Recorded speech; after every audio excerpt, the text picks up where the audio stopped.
জুলাই আন্দোলনের একটা আদর্শিক ভিত্তি ছিল। আপনারা মনে করবেন না যে আন্দোলন হঠাৎ করে হয়ে গিয়েছে, যে যারা বিগত সময়ে ফ্যাসিস্ট হয়ে উঠেছিল, যারা সহায়ক শক্তি হিসেবে কাজ করেছে, তাদেরকে প্রত্যেককে আইডেন্টিফাই করতে হবে।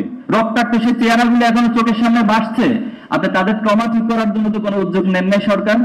জুলাই আন্দোলনের একটা আদর্শিক ভিত্তি ছিল। আপনারা মনে করবেন না যে আন্দোলন হঠাৎ করে হয়ে গিয়েছে, অথবা কোটার জন্য একটা দেশের রাষ্ট্রের সকল শ্রেণী পেশার মানুষ জীবন দিতে নামে, এটা পৃথিবীর কোথাও হয়নি।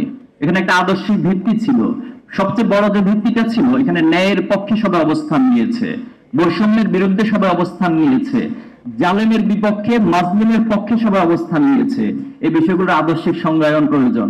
এখানে আপনি প্রত্যেকটি পাবেন যে তারা শাহাদাতের তামান্না নিয়ে সেখানে গিয়েছিল। আজকের এই শাহাদাতের তামান্নার শিক্ষা কোথায় থেকে পেয়েছে মানুষ? আপনি নিঃসন্দেহে সেই সময়ের চিত্রগুলো, ভিডিওগুলো এখনো যদি আপনি দেখেন, পাবেন যে একদিকে গোলাগুলি হচ্ছে, রক্ত যাচ্ছে, জীবন দিচ্ছে, আর একদিকে আজান হচ্ছে, মুয়াজ্জিন ইকামত দিচ্ছে, সবাই নামাজে দাঁড়িয়ে যাচ্ছে। কোথায় পেয়েছে এই শক্তি? সেখানে। আজকে আমাদেরকে আদর্শিক সংজ্ঞায়নটা সবার আগে ঠিক করতে হবে। এই জাতিসত্তার একটা ইতিহাস রয়েছে, একটা সমৃদ্ধ ইতিহাস রয়েছে। লড়াই সংগ্রাম, রক্তের উপর দিয়ে জাতি দাঁড়িয়েছে। কিন্তু আমাদেরকে বারবার আমাদের সে লড়াই সংগ্রামগুলো, আমাদের স্বাধীনতাকে বুলুণ্ঠিত করা হয়। একটা শ্রেণী পেশা এখানে দাঁড়িয়ে যায়, এটা বর্জিয়া শ্রেণী এখানে দাঁড়িয়ে যায়, কিছু ব্যক্তি তাদের পুরাতন স্ট্রাকচার দিয়ে আবার ফ্যাসিজম কায়েম করে, আবার রক্ত দিয়ে আবার ফ্যাসিজম কায়েম করে। আমরা চাই যে এই জাতিসত্তার যে শিকড়ের সন্ধান, সেই সংজ্ঞায়নের মধ্য দিয়ে এটা একটা আদর্শিক ভিত্তি স্থাপিত হবে ইনশাল্লাহ। এখানে স্যাক্রিফাইসের দৃশ্যগুলো আপনাদের মনে আছে, যে একজন ভাই শহীদ হয়ে যাচ্ছেন, আরেকজন শহীদ হবেন, এরপর তিনি ওনাকে কোলে করে নিয়ে এসে হসপিটালে নিয়ে যাচ্ছেন। তিনি জানেন যে হসপিটালে গেলে ওনাকে গ্রেফতার করবেন, এরপর তিনি গিয়েছেন। সেখানে যখন আমরা লড়াই সংগ্রামে লিপ্ত ছিলাম, পানি নিয়ে আসা হয়েছে, খাবার নিয়ে আসা হয়েছে, খুবই সামান্য, কিন্তু তিনি নিজে না খেয়ে বলা হয়েছে আমার অপর ভাইকে দিন।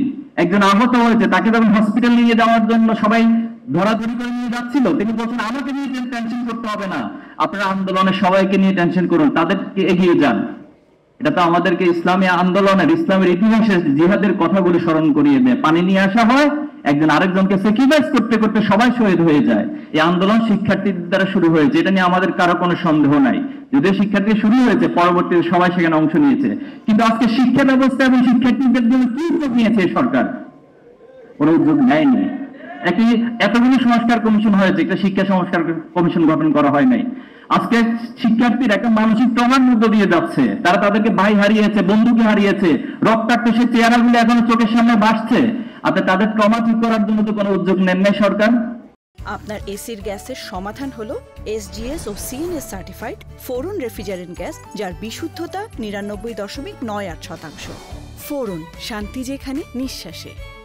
তাহলে আজকে এই প্রবন্ধে এই বিষয়গুলো আসা দরকার ছিল। আমাদের এই জাতিসত্তার বিকাশের জন্য এখানে জ্ঞান বিজ্ঞানের উৎকর্ষের সাথে সাধনার পাশাপাশি নৈতিক মূল্যবোধের সমন্বয়ে একটা শিক্ষা ব্যবস্থা প্রণয়ন করতে হবে। এই দাবি আমি উপস্থাপন করছি যে যারা বিগত সময়ে ফ্যাসিস্ট হয়ে উঠেছিল, যারা সহায়ক শক্তি হিসেবে কাজ করেছে, তাদেরকে প্রত্যেককে আইডেন্টিফাই করতে হবে। কারণ এদেরকে যদি আইডেন্টিফাই না করেন, নির্মূল না করেন, আমি কথা চ্যালেঞ্জ করে যাচ্ছি, কিছুদিন পরে আবার যিনি ক্ষমতায় আসবেন তিনি ফ্যাসিস্ট হয়ে উঠবেন। কারণ এই সহায়ক শক্তি প্রতিষ্ঠানগুলোকে ফ্যাসিজম টিকিয়ে রেখে আপনি নতুন নতুন বয়ান দিবেন, নতুন নতুন নয় স্বরূপ আবিষ্কার করবেন, এটা কোনোদিন সম্ভব না, এটা কোনোদিন বাস্তবসম্মত নয়।